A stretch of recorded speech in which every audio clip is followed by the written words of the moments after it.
السلام علیکم، میرا نام وحید الزماں ہے اور میں لائف گولڈن تھریڈ کے پلیٹ فارم سے آپ سے مخاطب ہوں۔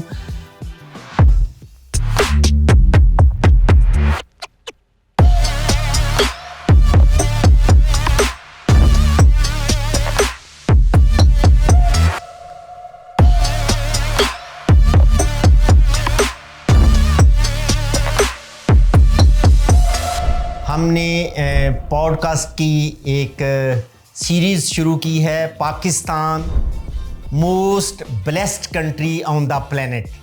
اس سیریز کے ہمارے پہلے مہمان ہیں جو کسی تعارف کے محتاج نہیں، عبدالرشید لون صاحب، M S C chemical engineering professional background کے ساتھ 10 سال پیکیجز میں رہے اور پھر سوئی ناردرن گیس کو انہوں نے جوائن کیا اور ترقی کرتے ہوئے ایم ڈی کی پوزیشن پہ انہوں نے کام کیا۔ 2001 سے 2011 تک لانگسٹ سرونگ ایم ڈی رہے اور کرنٹلی یہ چیف آپریٹنگ آفیسر ہیں کرشی فاؤنڈیشن کے اور کرشی یونیورسٹی کے وائس چانسلر بھی رہے۔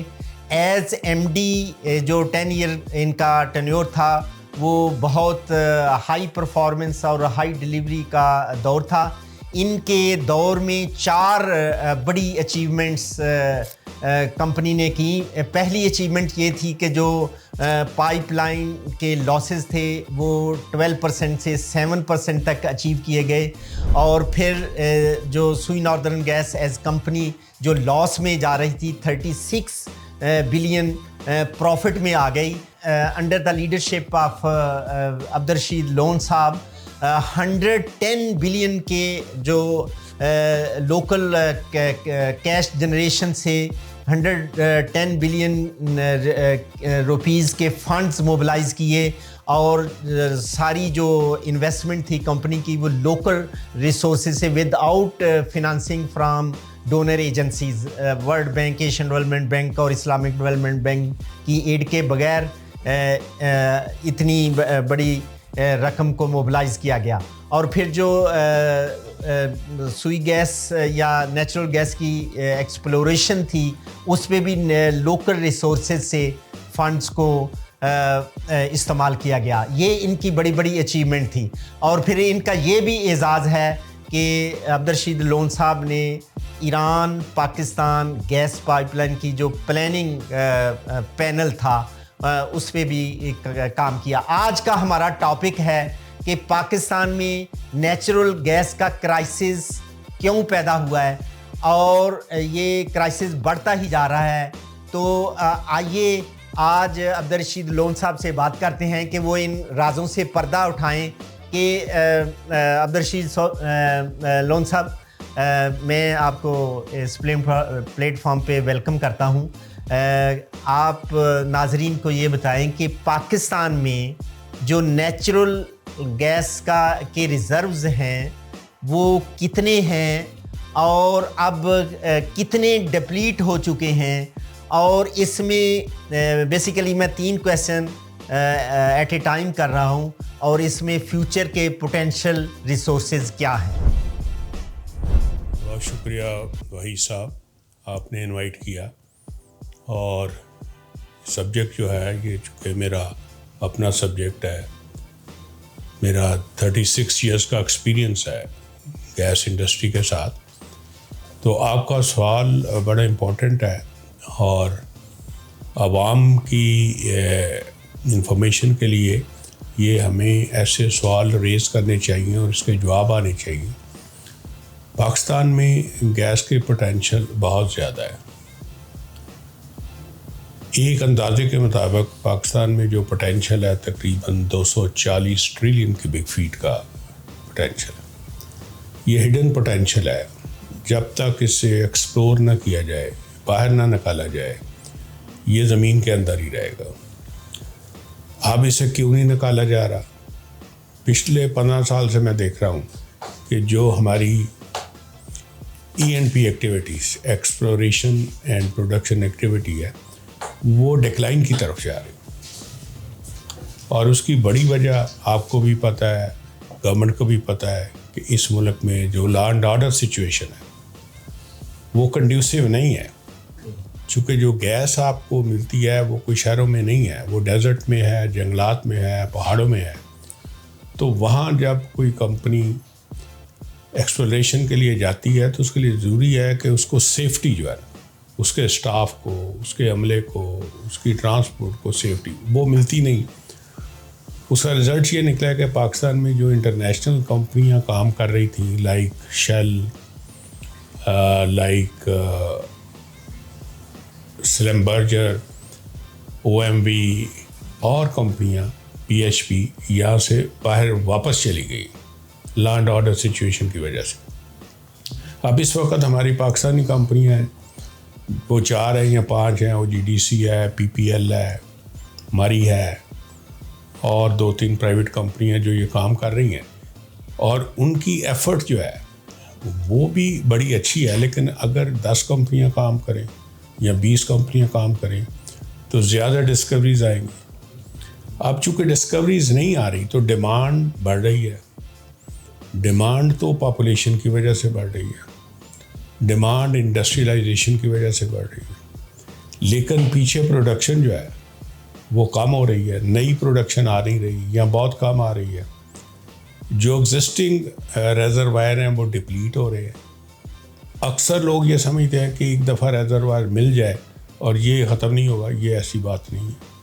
ریزروائر اللہ تعالیٰ نے بنایا ہے, اس کی ایک لائف ہے. اس کو آپ جلدی ختم کر لیں یا زیادہ دیر میں ختم کریں, وہ آپ کی ڈیمانڈ پہ ہے. اور ہر ویل کی, ہر فیلڈ کی ایک پروڈکشن لیول ہے, اس سے زیادہ آپ نہیں جا سکتے. جیسے میں آپ کو بتاؤں کہ سوئی جو تھا سب سے پہلا فیلڈ ہے پاکستان کا, اور یہ 1952 میں ڈسکور ہوا. اور یہ شیل برما شیل تھی اس وقت, انہوں نے ڈسکور کیا. اور اس کے بعد یہ فیلڈ جو ہے نا پاکستان پیٹرولیم لمیٹڈ کو بھیج دیا گیا, اور Pakistan Petroleum Limited major share ہیں گورنمنٹ آف پاکستان کے اس میں, اور یہ کمپنی بڑی اچھے طریقے سے اس فیلڈ کو چلا رہی. اب وہ فیلڈ جو 10.3 ٹریلین کیوبک فیٹ کا تھا, اب وہ تقریباً 0.5 ٹریلین کیوبک فیٹ رہ گیا ہے. اور اب اس کی پروڈکشن کسی زمانے میں 1200 million cubic feet per day تھی, اب وہ تقریباً 100 کے قریب رہ گئی ہے, اور آہستہ آہستہ اس نے بھی ختم ہو جانا. 1955 میں پائپ لائن کراچی تک چلی گئی, اور 1964 میں پائپ لائن ملتان اور لاہور تک آئی, اور اس کے بعد یہ پشاور اور باقی علاقوں میں پھیل گئی. اور جو 2 کمپنیاں گیس کی ٹرانسمیشن اور ڈسٹریبیوشن کر رہی ہیں, ان کا نام بھی سوئی سے شروع ہوتا ہے. سوئی ناردرن جو ہے نا, اس کا فرینچائز ایریا ہے پنجاب, کے پی اور آزاد کشمیر فیڈرل ایریا, اور سوئی ساؤدرن کا جو ایریا ہے وہ ہے بلوچستان اور سندھ. تو اگر میں ان دونوں کمپنی کی آپ کو ڈیٹیل بتاؤں تو سوئی ناردرن از اے بگر کمپنی. اس کی وجہ یہ ہے کہ زیادہ پاپولیشن تو آپ کی پنجاب میں ہے اور کے پی میں ہے, تو اس وجہ سے یہ تقریباً کوئی 70% آف دی پاپولیشن کو سرو کر رہی ہے سوئی ناردرن. اور ایٹ دی سیم ٹائم ان کا جو انفراسٹرکچر ہے وہ بھی ٹوٹل انفراسٹرکچر کا کوئی 72% ہے, اور یہ فردر بڑھ رہا ہے. یہ سوئی سے شروع ہوتے ہیں, کشمور کے ذریعے آتے ہوئے پنجاب میں انٹر ہوتے ہیں, پنجاب سے پھر یہ کے پی میں, اور کے پی سے پھر اوپر کے پی کے سوات, کلام اور بہت سے علاقوں میں گیس پہنچ گئی ہے. ادھر پنجاب میں مری کا ایک علاقہ تھا, وہاں گیس نہیں تھی, فارسٹ کو بچانے کے لیے وہاں بھی پہنچ گئی ہے. تو اس میں میں یہ سمجھتا ہوں کہ اگر ملک میں کوئی اسٹیبلٹی آ جائے اور گورنمنٹ اس کی طرف توجہ دے لا اینڈ آرڈر سچویشن کی طرف سے, تو ڈسکوریز اور بھی آ سکتی ہیں. ابھی ریسنٹلی ہماری گیس نے ایک ڈسکوری کی ہے بنو کے پاس, فیلڈ ہے شیوا 1 شیوا 2, بڑے پروڈکٹیو ہے, اس میں پائپ لائن بچھ گئی ہے, لیکن لا اینڈ آرڈر سچویشن ابھی تک یہ اجازت نہیں دے رہی کہ گیس اس میں سے فلو کرنی شروع کرے. اسی طرح ڈی آئی خان ایک ڈسکوری آئی ہے پرائیویٹ کمپنی میں, اس کی بھی لائن جو ہے آرمی کی سپرویژن میں لے کی گئی ہے, لیکن law and order situation permit نہیں کر رہی کہ اس میں سے گیس فلو کی جائے.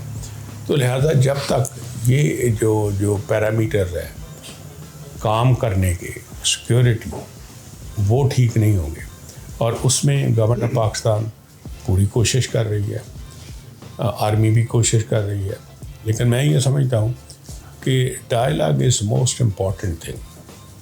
کسی پرابلم کو سالو کرنے کے لیے لوکل کمیونٹی کے لیے کے ساتھ ان کی ڈیمانڈ کیا ہے, جو ڈیمانڈ ہے کیا ہم میٹ کر سکتے ہیں یا نہیں کر سکتے, کہیں نہ کہیں تو میٹنگ پوائنٹ نکل آئے گا. تو یہ جو روز کے ہمارے فوجی بھی مارے جا رہے ہیں, سویلین بھی مارے جا رہے ہیں, اور ہم یہ ہر دفعہ یہی کہتے ہیں کہ ہم ان کو نہیں چھوڑیں گے, یہ اپنی جگہ ٹھیک ہے. یہ جو ملک کے خلاف لوگ کام کر رہے ہیں یہ ہم میں سے ہی ہیں, اور ان کی فنڈنگ کئی جگہ سے آ رہی ہے. تو اس کو کنٹرول کرنے کے لیے دونوں ٹو پرام ایکٹیویٹی شروع کرنی ہے کہ ڈائلاگ پلس کمبیٹ جو ہے نا وہ کرنا ہے. تو یہ تھا بریفلی اس سوال کا جواب کہ پوٹینشیل جو ہے وہ پاکستان میں گیس کا ہے, ڈیمانڈ بڑھ رہی ہے لیکن سپلائی جو ہے نا وہ کم ہو رہی ہے, اور جو یہ گیپ بڑھتا جائے گا گیس مہنگی بھی ہوتی جائے گی. ابھی آپ دیکھیں کہ ڈومیسٹک کا راشننگ شروع کر دی, اور یہ اس لیے کیا ہے کہ ہمارے پائپ لائن لاسز بڑھے تھے, تو لوگوں کو ویسے تو 24 آور گیس اویلیبل تھی, اب صبح کے لیے, دوپہر کے لیے, شام کے لیے ہو گئی ہے, تاکہ لوگ جو ہے نا اپنا کھانا وانا پکائیں, اپنا پانی گرم کریں, اور بعد میں چولہے وغیرہ بند کر دیں. اگر نہیں بند کرتے تو آٹومیٹیکلی گیس لو پریشر پہ چلی جاتی یا زیرو پریشر پہ چلی جاتی. یہ بھی ایک لاسز کو بچانے کا بڑا اچھا طریقہ ہے. دوسرا یہ کہ جو گیس ضائع ہو رہی ہے, جو سارا دن چولہے جلتے رہتے ہیں, سارا دن گیزر جلتے رہتے ہیں, سردیوں میں ہیٹر چلتے رہتے ہیں, جو ہمیں ضرورت نہیں ہے. اس لگژری میں ہم اگر نہ بھی جائیں, پہلے گیس نہیں ہوتی تھی تو کوئی ہیٹر نہیں چلتے تھے, اب ہیٹر ہر کمرے میں لگے ہوئے, وہ بھی غلط ہے. تو اس لیے دو چیزیں ہم نے کری. ایک تو گیس کی کنزرویشن, کم سے کم استعمال ضرورت کے مطابق, تاکہ گیس ہم زیادہ سے زیادہ انڈسٹری کو دے سکیں. اب کھاد فیکٹریاں آپ کی ابھی کچھ بند پڑی ہوئی ہیں چونکہ گیس کی کمی. سیمنٹ فیکٹریاں جو ہے نا وہ آلٹرنیٹ فیول پہ آ گئی.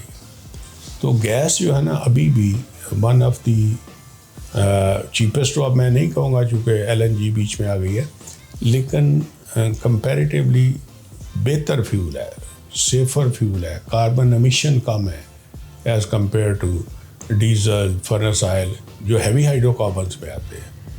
یہ گیس جو ہے آپ نے جو پاکستان میں جو ٹوٹل ایکسپلائٹ کرنے کا پوٹینشیل ہے وہ یعنی فگرز ٹرم میں ابھی کوٹ کیا تھا, تو ایک عام آدمی کو سمجھنے کے لیے اگر میں آپ سے سوال کروں کہ اس کا پروپورشن یعنی 100 اگر 100 ہے ٹوٹل یونٹ تو 100 میں کتنے پرسنٹ ابھی ایکسپلائٹ ہو گیا ہے اور کتنے پرسنٹ ابھی ایکسپلائٹ ہونا باقی ہے, تاکہ عام آدمی ایک. آپ کا بڑا اچھا سوال ہے. اس وقت جو پاکستان کے پروون ریزروز ہیں جو اویلیبل ہیں وہ تقریباً 24-25 ٹریلین کیوبک فیٹ ہے.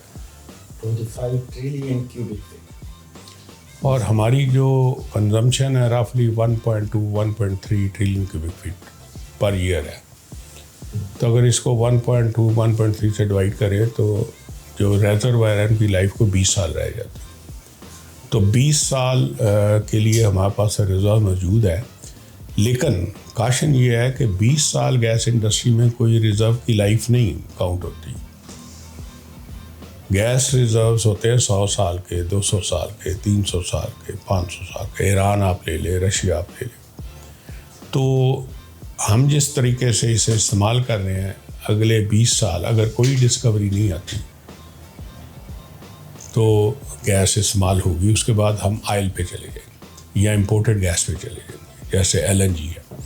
تو اس لیے بڑا ضروری ہے کہ ہماری جو ایکسپلوریشن ایکٹیویٹی E&P ایکٹیویٹی اس کو ہم بوسٹ کریں, اور جیسے میں نے پہلے گزارش کی اس کو بوسٹ کرنے کے لیے بڑا ضروری ہے کہ law and order and security. Loan صاحب بہت شکریہ, آپ نے اس کو نومیرک فگرز میں بھی کوانٹیفائی کیا کہ کتنے ریزروز ہیں, کتنے کنزیوم ہو رہے ہیں اور فیوچر کی ہماری ڈیمانڈ کیا ہے. تو ابھی آپ نے NLG کا ذکر کیا, یہ کیا بلا ہے, کیا چیز ہے یہ, کہاں سے آتی ہے, کیوں امپورٹ کرنی پڑتی ہے, اور عام بندہ اس کو کیا سمجھے کہ LNG ہے کیا؟ اس سے پہلے کہ میں اس سوال کا جواب دوں, میں آپ کو بتاؤں کہ جو دنیا میں گیس ریزروائرز ہیں نا, اگر ان کی میں لسٹنگ کروں تو رشیا نمبر 1 ہے, اس کے بعد ایران آتا ہے, اس کے بعد قطر اور مڈل ایسٹ آتا ہے, پھر امریکہ آتا ہے. تو پاکستان کئی 20ویں نمبر پہ آتا ہے گیس ریزرو جو اس وقت موجود ہے. تو لہٰذا جب gas we are lucky in the sense کہ ساتھ ہی ایران میں گیس ہے, اور اگر آپ کے اپنے ملک میں نہیں ہو ساتھ والے ملک میں ہے, تو اس کا مطلب ہے ٹرانسپورٹیشن بڑی آسان ہے. آپ پائپ لائن ڈالیں اور ایران سے گیس لے لیں. اور ایران کا بعد میں آپ کا سوال بھی آئے گا, اب اس کا جواب بھی میں دوں گا. وہ ایک بڑا اچھا اہم ہمسایہ ملک ہے جہاں سے پائپ لائن لے کی جا سکتی ہے. اب جب تک وہ پائپ لائن لے نہیں ہوتی, گیس کی شارٹیج تھی, اور اس شارٹیج کو میٹ کرنے کے لیے 2014 میں LNG امپورٹ ہوئی. اور میں سمجھتا ہوں اس کا جو کریڈٹ LNG امپورٹ کا یہ جاتا ہے اس وقت کے جو پیٹرولیم کے منسٹر تھے شاہد خاقان عباسی, ان کا یہ انیشیٹو تھا, اور بہت اچھا انیشیٹو. کئی لوگ کہتے ہیں یہ انیشیٹو غلط تھا, لیکن میں چونکہ گیس انڈسٹری سے تعلق ہے, میں یہ سمجھتا ہوں یہ بہت اچھا اور بڑا اکنامیکل تھا. وہ اس لیے کہ جو قطر سے ہم نے گیس لی ہے, میں کوئی 4 دفعہ قطر گیا ہوں یا 5 دفعہ قطر گیا ہوں ایز ہیڈ سوئناد. اس گیس کو خریدنے کے لیے مجھے 15-16% سے کم یہ گیس نہیں مل رہی تھی. ڈسپائٹ مائی بیسٹ ایفرٹس یہ مجھے کامیابی نہیں ہوئی. لیکن شاہد خان عباسی نے جو کانٹریکٹ کیا ہے, جو کئی لوگ اعتراض بھی کرتے ہیں, چونکہ یہاں خام خواہ کا اعتراض شروع ہو جاتا ہے, 13.37 کروڈ پرائس پہ از دی بیسٹ کانٹریکٹ, یہ میں آپ کو لکھ دوں. اور اگر یہ LNG امپورٹ نہ ہوتی تو آج آپ کے چولہے بھی بند ہوتے, انڈسٹری بھی بند ہوتی. موجودہ صورتحال یہ ہے کہ تقریباً 50% آپ کی لوکل گیس ہے, اور 50% آپ LNG امپورٹ کر کے اپنی ڈیمانڈ پوری کر رہے ہیں. تو اگر یہ LNG نہ ہوتی تو آپ کی شارٹیج اور بڑھ جاتی. اب صورتحال اور اس میں چینج آ رہی ہے کہ گورنمنٹ کا اب ڈیسیژن آ رہا ہے, LNG چونکہ مہنگی ہے, ایک جو فیڈرل گورنمنٹ فیصلہ نہیں کر پا رہی, جو کرنا چاہیے وہ یہ ہے کہ جو کراچی یہ گیس آ رہی ہے, اس گیس کو one of the sources treat کیا جائے. میرا مقصد یہ ہے اس کو ون آف دی فیلڈز کیا جائے. پاکستان میں جتنے بھی فیلڈز ہیں, سوئی کے علاوہ بڑے فیلڈ ہیں چھوٹے چھوٹے, ان سب کی پرائس جو ہے ویل ہیڈ پرائس وہ ڈفرینٹ ہے. اس سارے کو ہم مرج کر کے تو ایک ایوریج ریٹ نکالتے ہیں گیس کا, جو سارے پاکستان میں لاگو ہوتا ہے. LNG مکس نہیں ہو رہی as for a rate is concern. اگر LNG آپ لیتے ہیں تو وہ $32 پہ چلی گئی. وہ اس لیے چلی گئی ہے, جب ہم نے کانٹریکٹ کیا تھا 13.37 پہ, تو اس وقت کروڈ کی پرائس ہے $45 پر بیرل. اب کروڈ چلا گیا $85 پہ. اب کروڈ اور اوپر جا رہا ہے یوکرین رشیا کی وار کی وجہ سے. جو گیس سپلائی تھی رشیا سے ٹو جرمنی, 2 پائپ لائنیں تھیں, north stream 1 and north stream 2, دونوں بند ہیں. اب لوڈ کس پہ آیا؟ لوڈ قطر پہ آیا. جرمنی نے جتنی گیس تھی وہ تو بند ہو گئی, اور جرمنی نے گیس امپورٹ کرنی شروع کر دی, لیکوڈ گیس. تو جب لوڈ بڑھے گا تو پرائس بھی بڑھے گی. تو وہ پرائس جو سن 14 میں سے $8 تھی یا $6 تھی, اب وہ $32 پہ چلی گئی. اور اگر اسپاٹ پہ خریدیں تو اور بھی مہنگی ہے. تو کانٹریکٹ جو کیا تھا پاکستان نے 3.75 ملین ٹنز پر ایئر کا, وہ بڑا اچھا تھا, اور اس کی وجہ سے ہم بچے ہوئے ہیں. اب صورتحال اس وقت ذرا ڈفرینٹ ہو رہی ہے کہ انڈسٹری کو یہ گیس جو ہے وہ کہہ رہے ہیں جی کیپٹیو پاور کو, میں نے ریسنٹلی پڑھا جی بند کر دیں. میرے زمانے میں جب گیس کی شارٹیج تھی بجلی کی تو ہم نے کیپٹیو پاور انٹروڈیوس کیا تھا. کیپٹیو پاور کیا ہے کہ ایک اس گیس انجن ڈریون جنریٹر جو آپ کی انڈسٹری کو پاور سپلائی کرتا ہے, 1 mega what, 2 mega what, 5 mega what. تو اس لیے اسے کیپٹیو کہتے ہیں کہ آپ گیس بجلی باہر نہیں بیچ سکتے, آپ اپنی ڈیمانڈ اس پاور ہاؤس سے پوری کریں. تو اب یہ اس زمانے میں لوگوں نے جنریٹر منگوائے جو بڑے مہنگے تھے, اور وہ جنریٹر آج بھی چل رہے ہیں. اب گورنمنٹ یہ سوچ رہی ہے کہ یہ بند کر دیے جائے اور جو آئی پی پیز ہیں ان کو چلایا جائے. آئی پی پیز 2008 میں جب شارٹیج ہوئی, جنرل مشرف کی حکومت تھی, تو یہ سوچا گیا کہ فوراً یا تو رینٹل پاور پہ چلے جائے یا آئی پی پیز جائے. تو آئی پی پیز کے لیے ایک پرائیویٹ پاور انفراسٹرکچر بورڈ بنا جو آج بھی ہے. انہوں نے یہ پلانٹ لگائے اور اس کا ایک معاہدہ طے ہوا کہ اس کی پرائسنگ جو ہے نا کس طرح ہوگی, اور اس میں سوئنادن بھی اس معاہدے میں شامل تھی کہ ہم گیس سپلائی کریں گے. اور یہ طے ہوا تھا کہ گیس یا تیل یا جس سے بھی بجلی بنے گی وہ پاس تھرو ہوگا وپڈا کو. اس کے علاوہ کنورشن کاسٹ ہوگی. جن لوگوں نے 200 ملین یا 250 ملین ڈالر کا پلانٹ لگایا تھا 225 میگا واٹ کا, ان کو ہم اتنے پیسے دیں گے. اب یہ اعتراض ہو رہا ہے کہ جی یہ ان کو آئیڈل ٹائم چارجز دے رہے ہیں. اب جب آپ یا میں یا کوئی بھی انڈسٹری انویسٹ کرے گا تو اس کے لیے لازمی ہے کہ اگر چلتا ہوگا پلانٹ تو یہ کاسٹ ہوگی, اگر نہیں چلے گا تو میں نے لیبر کی کاسٹ تو دینی ہے, میں نے انفراسٹرکچر کی کاسٹ تو دینی ہے. تو اسے آئیڈل ٹائم.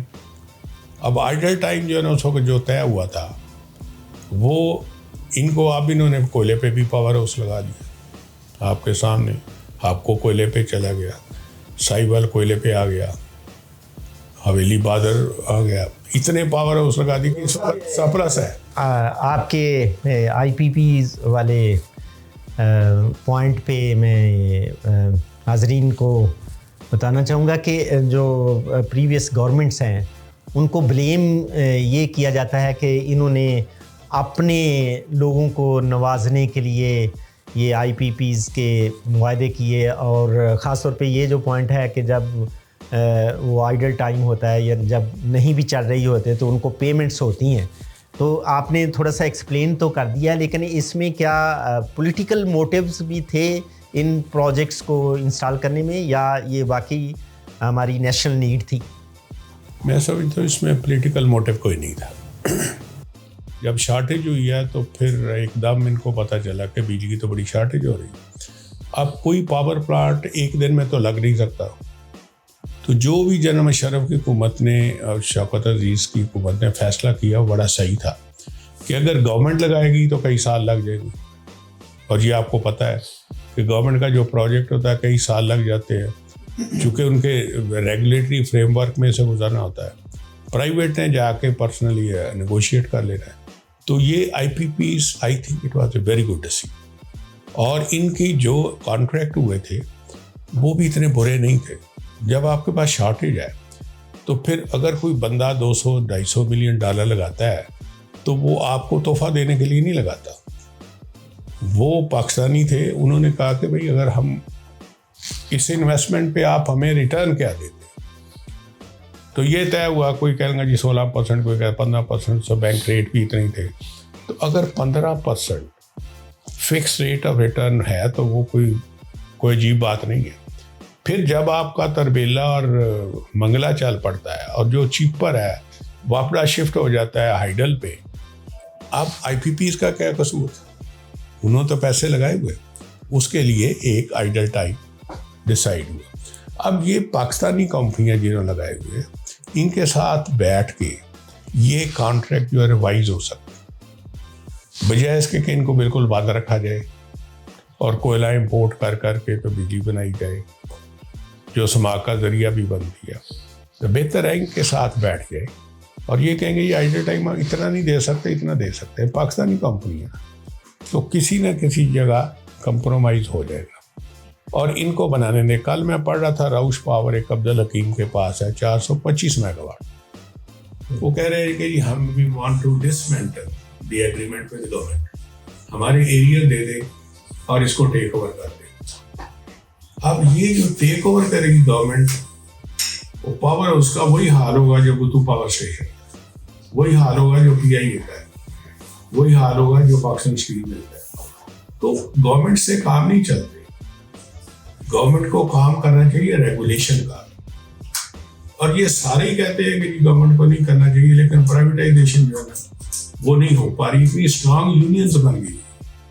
آپ اسکول کو پرائیویٹائز کریں تو ٹیچر اسٹرائک کر دیتے ہیں, گیس انڈسٹری کو پرائیویٹائز کریں تو وہ کر دیتے ہیں. پی آئی اے کا آپ کے سامنے ہی. یہ جو کچھ پولیٹیکل پارٹیز بالکل سویپنگ سٹیٹمنٹس پولیٹیکلی دے رہی ہیں کہ آئی پی پیز جو معاہدے ہیں یہ یا پروجیکٹس ہیں ان کو ابالش کر دیا جائے, یہ نیشنل انٹرسٹ میں نہیں ہے. تو کیا اس میں کوئی یہ ہماری پولیٹیکل سٹیٹمنٹس جو ہے نا اونلی فار پالیٹکس ہوتی ہے کہ اگلے کو گندا کرنا ہے. ان کو ابالش کر دیں گے تو یہ پلانٹ کدھر جائیں گے؟ آپ کی انویسٹمنٹ ہے $2 بلین کی, $3 بلین کی. ان کو ابالش کریں گے تو وہ پیسے لے کے گھر بیٹھ جائیں گے, کوئی بات نہیں. یہ کو چلائے گا کون؟ یہ گورنمنٹ سے تو اپنی کاروبار نہیں چل رہا, انہوں نے پلانٹ کیا چلانے. میں آپ کو مثال دی, گدو پاور اسٹیشن گورنمنٹ کے پاس ہے, تباہی, روز خراب. تو یہ تو 100 کی بجائے 102% ایفیشنسی پہ چل رہے. کون چلا رہا ہے؟ پرائیویٹ سیکٹر چلا رہا ہے. پرائیویٹ سیکٹر سے بیٹھ کے پرائسز کم کر لے. کنورشن کاسٹ آپ کہیں گے بھائی اس کی بک ویلیو 0 ہو گئی یا کم ہو گئی ہے, اب اس کی پرائس یہ نہیں, یہ ہونی چاہیے. آئیڈل ٹائم چارجز یار یہ نہ لو یہ لے لو, کون سی بات نہیں ہو سکتی. لیکن اگر مٹلنگ یہ کرنی ہے کہ جی اس وقت جی پیسے کھا گئے, میں نہیں سمجھتا. جو لوگ بھی کرتے ہیں ڈیسیژن پاکستان کی فیور میں کرتے ہیں, تو کئی ڈیسیژن ایسے ہوتے ہیں کہ بعد میں فیور میں نہیں رہتے. کوئی بات نہیں, ان کو ریوائز کر لے. یہ اگر گورنمنٹ جو ابالش کر دے گی تو یہ آپ کے پلانٹ جو ہیں جو تقریباً 1000-2000 میگا واٹ کے قریب ہے, یہ 0 ہو جائیں گے. تو میں یہ سمجھتا ہوں کہ یہ کانٹریکٹ ریوائز ہونے چاہیے, ابالش نہیں ہونے. ان کی جو کنورشن کاسٹ ہے وہ جو ایگزسٹنگ پلانٹ کی کاسٹ ہے اس کو مد نظر, اب تو نئے تو نہیں پلانٹ, 12-14 سال ہو گئے ڈپریشیٹ ہوئے نا, تو ڈپریشیٹڈ ویلیو پہ ان سے کنورشن کاسٹ طے کی جائے اور آئیڈل ٹائم اس حساب سے ریڈیوس کیا جائے. ان کو چلنے دیں, یہ قوم کے بینیفٹ میں ہے. یہ کہہ دینا کہ جی پولیٹیکلی موٹیویٹڈ تھے, یہ نہیں, یہ بالکل نہیں.